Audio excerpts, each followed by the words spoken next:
right, you're going to say that I'm doing this deliberately, just to keep Jack DeManio's memory alive. Not a bit of it. I was 1 minute late again this morning, but it's all because I was in a bit of a rush.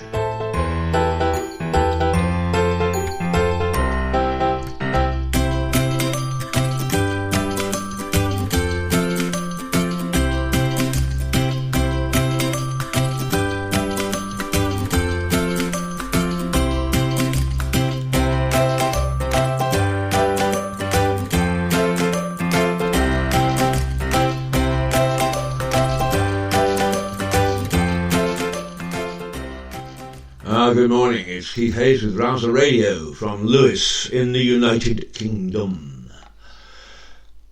Pretty little town on the south coast. No, it's not. It's on a river that flows into the south coast. We're about 5 miles inland, not far from the holiday resort of Brighton, which is just buzzing and bubbling in the summer. Haven't been there lately. Well, I have. I tell a lie, because I went to the bank the other day and promptly was told, come back, because we are not going to see you as we promised.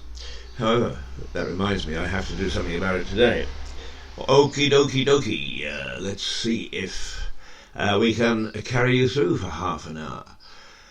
The headlines.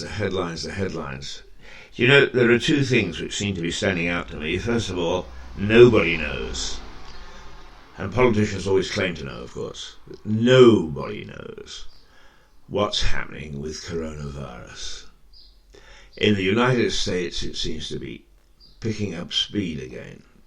Other places claim to have beaten it. We claim to have beaten it in some places here, and then we find places like Leicester and a major farm where 3 people apparently went on the run. They weren't going to be confined. 70 people, I think, were confined on a farm. And 3 of them have done a runner. So they're out there somewhere spreading possibly the virus.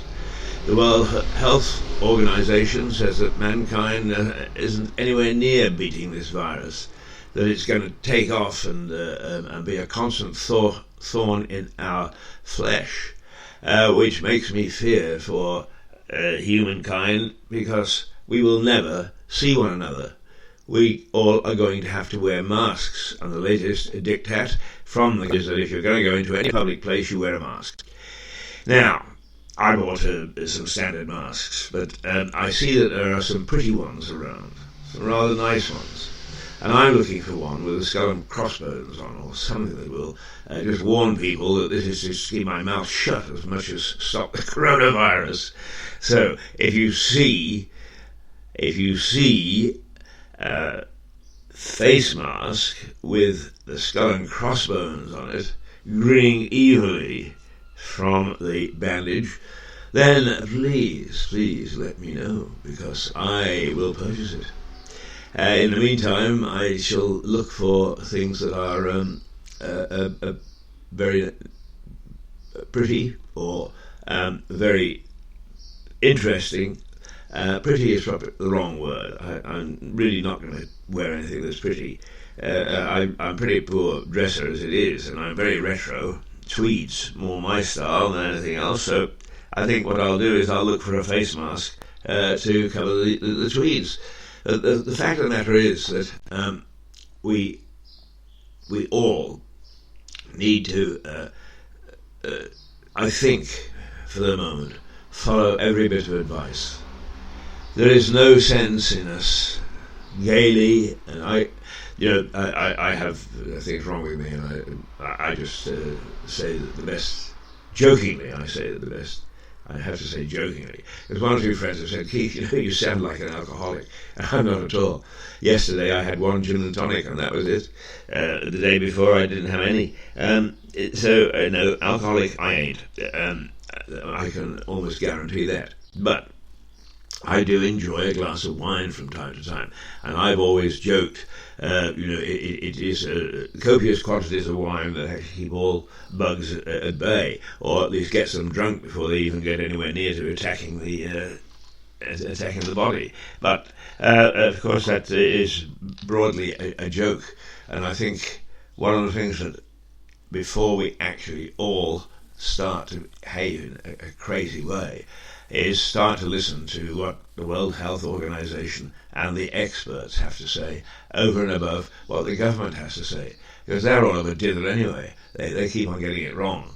They say one thing one day and then reverse it the next based on, well, I didn't really understand the advice. Oh, God help us. Anyway, that's something that we have to worry about. Okie dokie, let's have a bit of music because we've been going 5 minutes or so. Is there something from yesterday that I didn't play? Well, there's something called Morning Mist. We played something else called Everglow. Oh, Morning Dew we played. So let's try Morning Mist and see what Morning Mist has to offer. Here it is, Morning Mist.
Force you from your bed, but I thought that was rather jolly, rather nice, and I could imagine the morning mist. Yes, indeed I could. So there we go, morning mist, and a warning again on the coronavirus front. How sad, because I tried hard not to talk about it, and I didn't for quite a long time because it seemed to be under control and disappearing, and as long as we were mildly careful, it was going to be all right. I actually journeyed adventurously, went to London on Friday and had lunch at my club, which is right in the heart of London, and it was delightful. I saw people that I hadn't seen for a long time, and that made life much happier.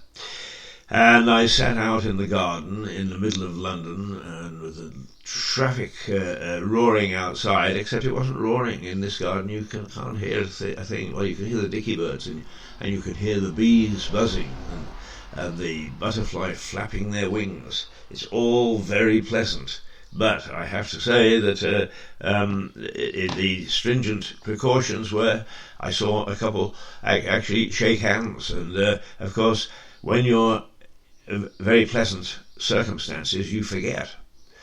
I have to say that even though I've just said that I don't drink a great deal, doesn't mean to say I haven't been on a bender. But on Friday, I enjoyed one of my favourite drinks as a Bloody Mary, which I share with my co-host, Eddie Verrill. Oh boy, does she aim for a Bloody Mary. Wow, that's her favourite drink. It's one of mine too, but then I went on to a very decent wine, a Macon, and I slowly sipped on that all day. So, strangely enough, it worked, because I stayed there for quite a long time. It was very relaxing, right in the heart of London. I was able to put my head back in the garden when I wanted to, because the weather was nice. I was able to say hello to people, and all in all, I'm a very happy bunny. But it's amazing that I didn't feel at all tipsy at the end of the day. And I handled them. Perhaps that's the way to do it, is perhaps to drink over a day, very, very slowly, very enjoyably, in a great environment, and let the body enjoy absolutely everything, as well as just a very nice taste of a good wine. Well, works for some. Will it work for me? I hope it will indeed. One of the things that I'm beginning to notice also is, apart from a resurgence of the coronavirus, is that the violence seems to be on the increase, and random and wanton violence, people being attacked in their homes, people being attacked in the streets. And I fear that the modern version of policing is not up to the task of controlling these people. With all due respect, chief constables seem to want to integrate with the herd rather than shepherd it. Now, I'm all for no heavy-handed policing.